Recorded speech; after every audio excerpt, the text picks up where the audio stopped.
నమస్తే అండి. నా పేరు డాక్టర్ గౌతమ్. నేను ఇప్పుడు సిట్టింగ్ ఎమ్మెల్యే అండ్ మినిస్టర్ అయిన అంబటి రాంబాబు నుండి. అది నా దురదృష్టం. ఎవరు ఏం చేయలేరు. బట్ ఈ వీడియో చేయాలా లేదా అని నేను చాలాసార్లు ఆలోచించి చేయటం నా బాధ్యత అని అనుకున్న తర్వాత నేను ఈ వీడియోస్ ఇస్తున్నాను. అంబటి రాంబాబు అంత నీచుడు, నికృష్టుడు, దరిద్రుడు,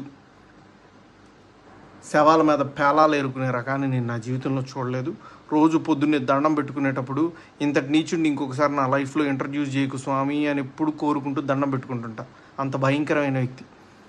ఎందుకు ఇప్పుడు చెప్తున్నానంటే తన పోటీ చేయబోయే పోస్ట్ అలాంటిది.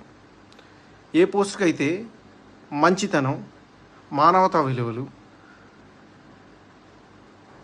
కనీసం బాధ్యత ఉండాలో వీటిల్లో అందరికీ 100% అందరికీ అన్నీ ఉండక్కర్లేదు. 0.001% కూడా లేని వ్యక్తి అంబటి రాంబాబు. ఇలాంటి వ్యక్తికి ఓటేసేటప్పుడు మనకు తెలియకుండానే కొన్నిటిని మనం ప్రోత్సహిస్తున్నట్టు. ఎలాంటి వాటిని? ఎవరైతే నిస్సిగ్గుగా ఎంత పెద్ద గొంతేసుకొని ఎంత పెద్ద అబద్ధాన్ని అరిచినా సరే దాన్ని నిజం చేయొచ్చు అన్న కాన్ఫిడెన్స్తో బతుకుతారో సమాజంలో, అలాంటి వాళ్ళకి ఓటేస్తున్నట్టు. ఎంత లేకి పని అయినా చేసి చాలా హుందాగా బతకచ్చు సమాజంలో అని అనుకునే వాళ్ళకి ఓటేస్తున్నట్టు.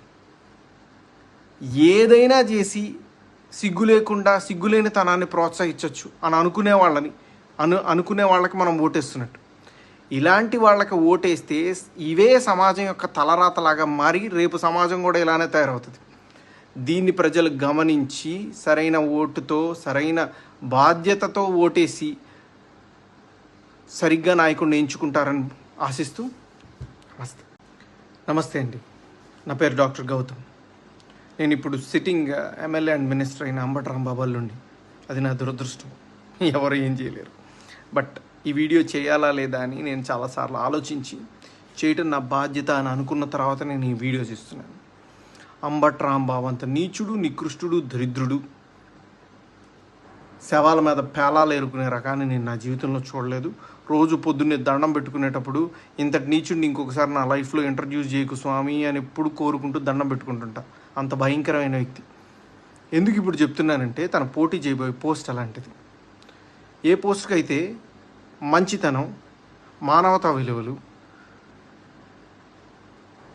కనీసం బాధ్యత ఉండాలో వీటిల్లో అందరికీ 100% అందరికీ అన్నీ ఉండక్కర్లేదు. 0.001% కూడా లేని వ్యక్తి అంబటి రాంబాబు. ఇలాంటి వ్యక్తికి ఓటేసేటప్పుడు మనకు తెలియకుండానే కొన్నిటిని మనం ప్రోత్సహిస్తున్నట్టు. ఎలాంటి వాటిని? ఎవరైతే నిస్సిగ్గుగా ఎంత పెద్ద గొంతేసుకొని ఎంత పెద్ద అబద్ధాన్ని అరిచినా సరే దాన్ని నిజం చేయొచ్చు అన్న కాన్ఫిడెన్స్తో బతుకుతారో సమాజంలో, అలాంటి వాళ్ళకి ఓటేస్తున్నట్టు. ఎంత లేకి పని అయినా చేసి చాలా హుందాగా బతకచ్చు సమాజంలో అని అనుకునే వాళ్ళకి ఓటేస్తున్నట్టు. ఏదైనా చేసి సిగ్గు లేకుండా సిగ్గులేని తనాన్ని ప్రోత్సహించవచ్చు అని అనుకునే వాళ్ళకి మనం ఓటేస్తున్నట్టు.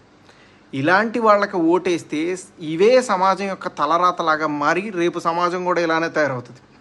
దీన్ని ప్రజలు గమనించి సరైన ఓటుతో, సరైన బాధ్యతతో ఓటేసి సరిగ్గా నాయకుడిని ఎంచుకుంటారని ఆశిస్తూ